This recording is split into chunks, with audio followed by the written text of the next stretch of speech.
A dead man walking. That's how Prime Minister Netanyahu refers to Israel's most wanted terrorist, the leader of Hamas in Gaza. Well, this individual is also known as Gaza's bin Laden. Yahya Sinwar is the mastermind behind the October 7th massacre. He's now at the top of Israel's kill list. George Thomas reports. A murderer and terrorist, notoriously wanted by Israeli security, Yahya Sinwar is the leader of Hamas terrorist organization in Gaza. 9 days after Hamas's terror attacks, the IDF put out this video declaring Yahya Sinwar Israel's most wanted man. The IDF considers Sinwar a direct enemy of the state of Israel, and his genocidal terrorist organization, Hamas, is a threat to the entire world. In 2015, the State Department designated Sinwar as a terrorist. 2 years later, he became chief of Hamas in the Gaza Strip. Israel says Sinwar has repeatedly called for the death of Israelis. سيهاجم شعبنا كل المستوطنات مرة واحدة. سيجد كل واحد منهم إما سكينا يطعن به أو سيارة يدهس بها أو زجاجة حارقة يشعل بها قلوبكم. Days after the October 7th attacks, Israel put Sinwar on a kill list, accusing him of masterminding the attacks. Prime Minister Benjamin Netanyahu says Sinwar is now a dead man walking. The Hamas terrorist organization has no boundaries. Israel's citizens witnessed this firsthand on October 7th when they saw the murders, abuse, brutality, rape, kidnapping, and other atrocities conducted by the terrorists. Hamas leadership is responsible for this, and we will get to them, we will get to Yahya Sinwar, and we will eliminate him. Israel's defense minister telling Gazans that if they want the war to end soon, they should help find and kill the 61-year-old Palestinian dubbed Gaza's bin Laden. Hamas, an Iranian proxy, sent thousands of its fighters across the Gaza border that Saturday morning, a month ago, into some 20 towns and villages here in southern Israel, killing more than 1,400 people. Days later, Israel launched Operation Swords of Iron, vowing to eliminate the terror group from the coastal enclave. One thing I can say to the citizens of Israel at the end of the war, there will no longer be Hamas in Gaza. There will be no security threat from the Gaza Strip to Israel. And Israel will have complete freedom of action to carry out any security actions it needs against anyone who threatens us. This week, Netanyahu compared Sinwar to Hitler, accusing him of hiding in a bunker while his people in Gaza suffer. Yahya Sinwar hides in his bunker and lets the Hamas field commanders die in the field. In our forces, our commanders head to the front line, leading their troops, charging forward and making real achievements in the field. Well, George Thomas joins us now from Jerusalem. So, George, tell us, is Sinwar really in a bunker? How does Israel actually know he's in Gaza?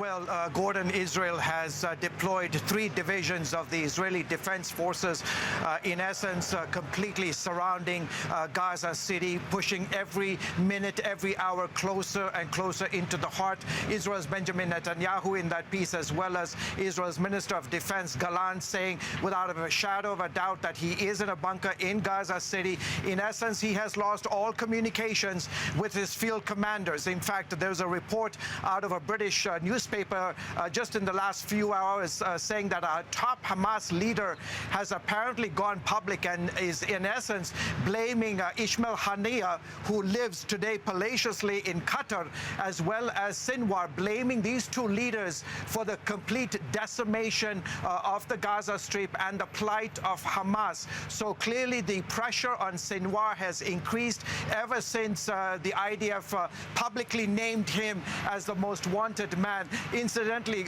Gordon, not only is he known as the bin Laden of Gaza, he is also known as the butcher of Khan Yunis. Why? Because he's notorious. Over the 20 years, he in essence eliminated, killed, murdered all the Palestinians who the Hamas leadership accused of collaborating with the Israelis over the many, many years. So that's why he got the nickname, the butcher of Khan Yunis. Gordon? Well, he was actually convicted. If you go all the way back to 1989, he executed 4 Palestinians on a charge of collaboration, and an Israeli court sentenced him to 4 life terms.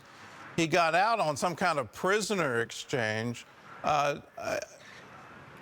Does that shed any light now on why Israel is saying absolutely not to any prisoner exchange?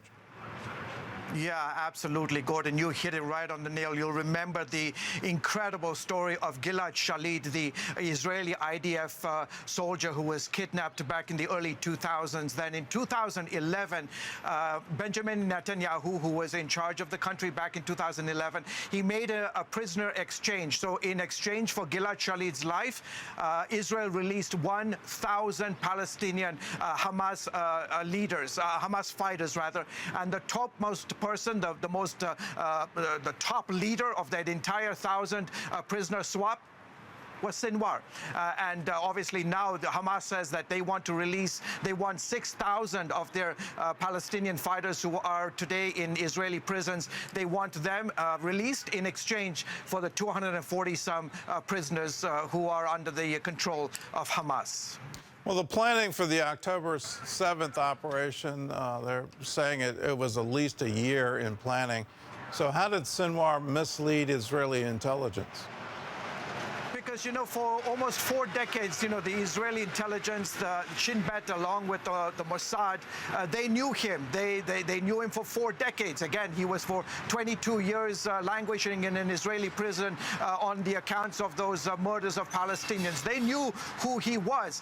But, you know, he played a very diabolical game in the sense that while he was in prison, he had a chance to, in essence, tell the Palestinians, look, we can't go toe-to-toe with the Israelis. They have 200-plus nuclear weapons. They've got a solid military force. There's no way that we can take on the Israelis. So he told Hamas and he told the Israelis, listen, let's come together. Let's work things out. And in essence, the Israeli government, they had this sort of feeling that perhaps Sinwar was trying to solidify his control, Hamas's control in the Gaza Strip, and was trying to, in essence, blackmail the Israelis for more economic concessions. And so they thought that this was, you know, the 61-year-old man who didn't speak a whole lot, you know, and wasn't talking too much, you know, that in essence he wasn't a threat to the security of Israel. Well, guess what? October 7th, that all changed. Well, you've been talking to a member of the IDF's elite special forces unit. They're obviously tasked with destroying the network of terror tunnels. What is the IDF telling you?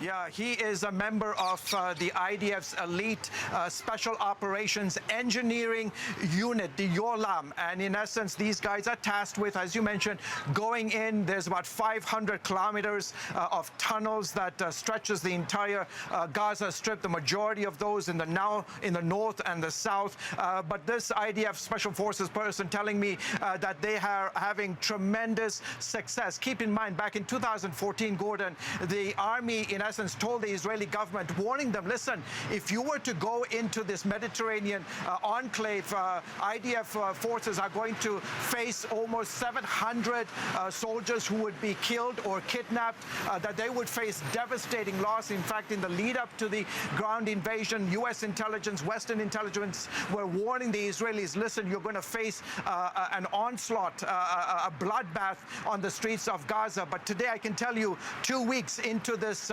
ground offensive, urban warfare, Israel has lost only 32. I know that's a large number, but they've only lost 32 soldiers, the majority of the 340 losing their lives back on October 7th. But the assessment is that Israel is doing really, really well. Granted, yesterday, for example, yesterday evening, there were about 32 Hamas rockets. I mean, our phone with the red alert, I mean, it was just binging, binging, binging, binging, with all the cities being targeted. But despite those rocket launches, Israel continues to call the shots on in Gaza, and they are going to continue to mount an incredible offensive. And I think, as of today, I think the assessment is that Israel is going to do really, really well in the days and weeks ahead. Well, George Thomas, thanks for your insight and thanks for the report.